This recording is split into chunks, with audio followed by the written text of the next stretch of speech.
Muy buen día para todos, esperamos que se encuentren tan emocionados como nosotras por el tema que abarcaremos el día de hoy. Como podemos ver en pantalla, hablaremos del Estado.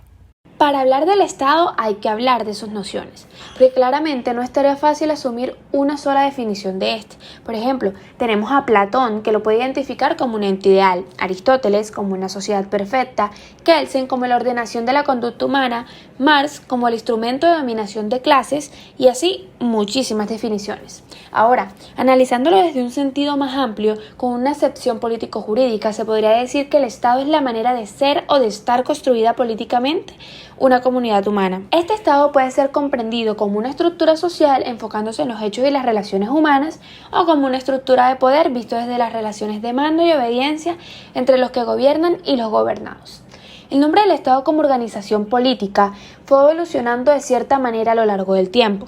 En Grecia llevaba por denominación la polis, que era allí solamente donde el hombre es un ser jurídico y tiene seguridad y libertad. En Roma fue denominado civitas, haciendo referencia a que solo los cives romanos eran titulares de derecho. En la Edad Media se refería a este como imperium y finalmente en el sentido moderno se le denomina statum, en español Estado. Es importante resaltar la diferencia del término Estado con otros términos que pueden ser considerados sinónimos, como por ejemplo nación. Con este término hacemos referencia a la población del Estado, teniendo en cuenta factores culturales, religiosos, históricos, entre otros. País, aquí hacemos referencia principalmente al territorio, el espacio físico que comprende un Estado. Patria, este ante todo tiene un sentido anímico, la cual se representa por medio del himno, bandera y otros símbolos. República, este término es un referente a una forma de organización de Estado y de gobierno.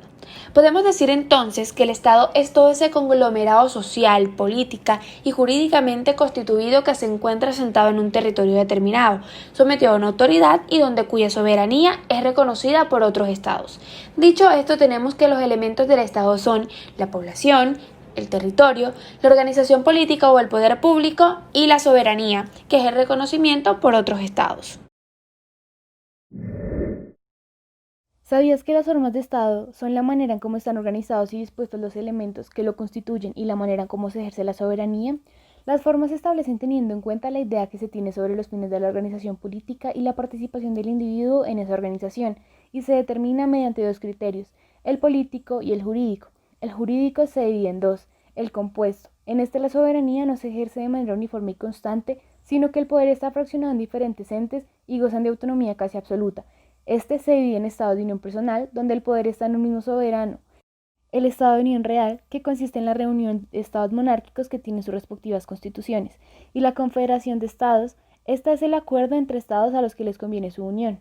Por otra parte, el Estado federal es una asociación de estados que está bajo el poder central único, y este tiene el principio de participación y autonomía.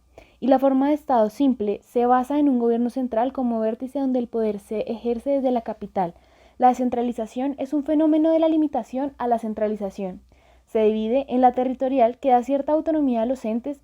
Por otra parte, los sistemas de gobierno señalan la organización y estructura interna del Estado. Este se divide en parlamentario, que se basa en la aplicación de la separación de poderes para generar un equilibrio entre el ejecutivo y el legislativo, y tiene un jefe de Estado y de gobierno. Gracias al sufragio universal, la intervención del pueblo es clave para el funcionamiento del parlamentario. El sistema presidencial se basa en la práctica del ejecutivo, que se fundamenta en la participación de los ciudadanos mediante el sufragio universal. En este, al presidente se le otorga una gran cantidad de facultades, como ser jefe de gobierno y de Estado a la vez. Y finalmente, la asamblea, que se basa en una asamblea representativa sobre el ejecutivo, que se fundamenta en que todas las funciones ejecutivas son tomadas por la asamblea y sus miembros son elegidos por el colegiado, pero este se usa en menor frecuencia que los otros dos. Dicho todo esto, nos gustaría hacer una breve mención de qué es el Estado, cómo es interpretado por algunos importantes filósofos. Tenemos por un lado a Maquiavelo, para quien existían dos tipos de Estado, haciendo referencia con este al territorio donde la autoridad ejerce el poder sobre los gobernados.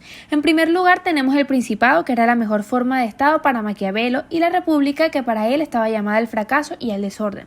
Para Hobbes, el Estado es el Leviatán, el soberano. Para él la mejor forma de Estado es la monarquía porque está en cabeza de una sola persona y es el Leviatán el único que puede garantizar la paz.